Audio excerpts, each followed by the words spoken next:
Hello! Let's get started with chapter 24, The Secret Passage. The pair held hands and tiptoed round the trunk to find Mite. Hello, she chirped from around the leather trunk. It's you! Exclaimed Alfred, his voice echoing around the vault. It's you, it's you, it's you, it's you. Yep, it's me, replied Mite, and it's you, whoever you are. Her face was even dirtier than usual. She had a packet of something brown, no doubt swiped from the kitchen, that she was munching on, and she had got it all around her mouth. What have you got there? Demanded Nanny. Chocolate. Give me that, ordered the old lady. She went to snatch the packet, and a struggle began. No, protested the girl. Give me that. I said no. Ladies, please, ordered Alfred. This is unseemly. You what? Asked Mite. It was enough of a distraction for Nanny to wrench the packet out of the girl's filthy little hands. She sniffed it. This isn't chocolate, scoffed Nanny. What is it then? Demanded Mite. It's stock cubes. I did think they tasted a bit meaty. I never had chocolate before, so I don't know what it tastes like, do I? With that, the little girl snatched the packet back from the old lady and carried on munching. Ugh! Exclaimed Alfred. Now, last time up in the junk room you gave us the slip, began Nanny. You need to tell me where this secret passage is right now. Oh, you're a bossy one, ain't you? Was the little girl's verdict. Alfred had to stifle a giggle. She was absolutely right. I said right now, said Nanny, not the least bit amused. Mite munched on some more of her stock cubes. I'll think about it. What do you mean you'll think about it? I'll let you know when I've finished this. Nanny sighed and tried a different approach. If you do as I say, I'll show you where all the chocolate is hidden. The girl was tempted. Ooh, you will? Oh, yes. The palace has mountains of the stuff to last 100 years. You can help yourself to as many chocolate bars as you can carry. I can carry a lot. Milk chocolate, dark chocolate, white chocolate, mint chocolate, orange chocolate, ruby chocolate, caramel chocolate, fudge chocolate, nutty chocolate. Oh, now I want some too, said Alfred. All right, I'll show you, said Mite. Clever girl, replied Nanny. Chocolate first. Nanny sighed. The kitchen is all the way up those stairs, and I bet that underground passage is somewhere down here. You're right, said Mite. Follow me. She galloped along the vault, and as the two trailed behind. I nearly got caught earlier. There were some guards down here, remarked the girl, moving us something around in the dark. Just missed them. Alfred shot Nanny a look. I told you it was true, he said. What's true? A long story, replied Nanny, shutting down the conversation. Not for your ears. Now, where is the secret passage? This way, chirped the girl. Right in the furthest corner of the vault was a loose stone in the floor. It's under here, said Mite, stamping the stone with her bare foot. Show me, demanded Nanny. The little girl huffed and slid the stone away. Peering down into the gloom, all three could see a series of stone steps leading to what sounded like a river. Whoosh! Down there used to be part of the London Underground, asked Alfred. Yeah, you can still make out some of the station names at low tide. Piccadilly Circus, Green Park, Knightsbridge. Oh, the Piccadilly line, exclaimed the prince. Well, I never, said Nanny. It must be another escape route built during World War II. So secret that nobody knew of it. Good girl. Now I want my chocolate, Mite demanded. Of course. You'll have so much chocolate that you'll be as sick as a dog. Ah, yes! Here, let me take you, said the old lady, putting the girl's hand in hers. My little prince? Yes, sighed the boy. Funny name, giggled Mite. I know, he agreed. My little prince, began Nanny, you need to go straight back to your room, but no buts. You need to go now. But I want some chocolate too. He's not having the fudge one, argued Mite. I'll bring you up a bar, just as soon as I've taken care of this little one, replied Nanny. Together they made their way out of the vault. Chapter 25. The Shadows.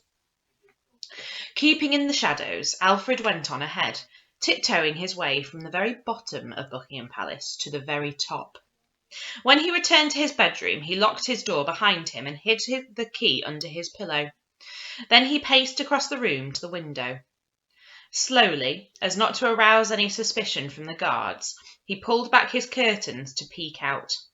At first, his eyes were drawn to the fires that blazed every night all over London. There was always unrest, and it was worse at night. Not far from the palace, a Union Jack was raised on a lamppost to cheers. Hooray! It must have been the revolutionaries. Maybe Mite. Maybe his mother. Maybe they were all part of the same movement. Within moments, the Lord Protector's airship descended from the clouds, the golden griffin gleaming on its side. At the base of the cabin, a gun revolved and fired at the flag. Zap, zap, zap! Boom! The Union Jack exploded into flames. Enjoying the view, Your Royal Highness? Came a voice from the shadows behind him. The prince froze in fear. He turned round slowly to see the Lord Protector sitting in an armchair in a dark corner of the room. The man had been there all along. Alfred was trembling with fear. Well, I just what, sir? Purred the Lord Protector. I haven't been out of my bedroom, I promise. Is that so?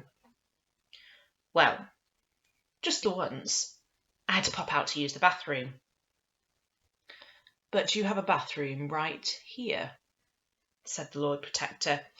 Only his piercing eyes were clearly visible in the gloom.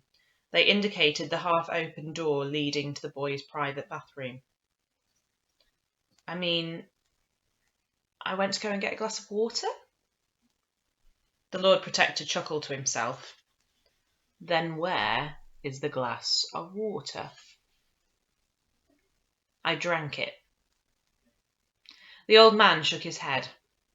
You forget that the All-Seeing Eye sees everything. Alfred gulped. He'd been busted. The question is, Prince Alfred, what did you see? Nothing, lied the boy. He knew he'd said it too quickly to be believed. Now, come, child. We are all friends here. I'm not your friend, retorted Alfred. The Lord Protector raised an eyebrow. There was more spirit in this sickly child than he had thought. Tell me exactly what you saw, he pressed. Nothing, protested the prince. The Lord Protector rose to his feet and stepped out of the shadows. With a smirk, he took the key from under the boy's pillow and unlocked the door. On opening it, Alfred saw that the All-Seeing Eye was hovering just outside. Perhaps my friend here will jog your memory, said the Lord Protector. With that, the All-Seeing Eye floated silently into the room. Alfred stood by the window as the thing approached. He backed away until he had nowhere else to go. Tell me what you saw, demanded the Lord Protector. Now the giant eye was staring right into the boy's pupils. Its pupil opened. Was it going to blast Alfred to pieces? "I know that you are in league with the nanny," said the man. No, lied Alfred. "Nanny has nothing to do with this, I swear. She is innocent." "I'm not so sure. I will deal with her in good time." No, not Nanny. Spare her, I beg you." "Then tell me what you saw." "I demand to see my father," exclaimed Alfred. The prince was sure he had played his trump card here. "The king is sick," replied the Lord Protector. "You have made him sick." The Lord Protector kept his cool, but said, "That is a vicious lie. I am the king's most loyal servant." "You are anything but." The man shook his head.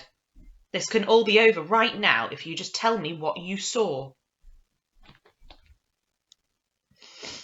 "I demand to see my father," Alfred repeated. He had the Lord Protector now. "It is late. The king needs his sleep." "Now!" There was a pause before, to Alfred's surprise, the Lord Protector bowed his head and said, "As you wish, your Royal Highness." With that, the Lord Protector made his way over to the huge gold-edged mirror on the bedroom wall. He pressed an unseen button on the side, and the image dulled to reveal the king standing on the other side of the glass, looking in from his bedroom. It was a two-way mirror. "Father!" cried Alfred. The All-Seeing Eye hovered to one side as the boy rushed to the mirror. He threw himself at the glass, embracing it. However, the king just stared forward, not betraying a hint of emotion. "Your son wanted to see you, sir," purred the Lord Protector. Still the king said nothing. "I regret to inform you that your son has been out of his bedroom tonight. We have reason to believe, like his mother, that the boy is in league with the revolutionaries." "That's not true," protested Alfred. Father, please, you must believe me." What would you rather me do with him, sir?" Alfred beat his fists on the glass. Bash, bash, bash. "Father, please, listen to me, I beg you." The king looked at his son. Alfred met his stare. It was desperate to see something in his eyes. Love, kindness, pity, anything. But there was nothing. Nothing at all. Just a cold, deathly stare. "Take the boy," began the king. "Yes," encouraged the Lord Protector. "Take the boy to the tower."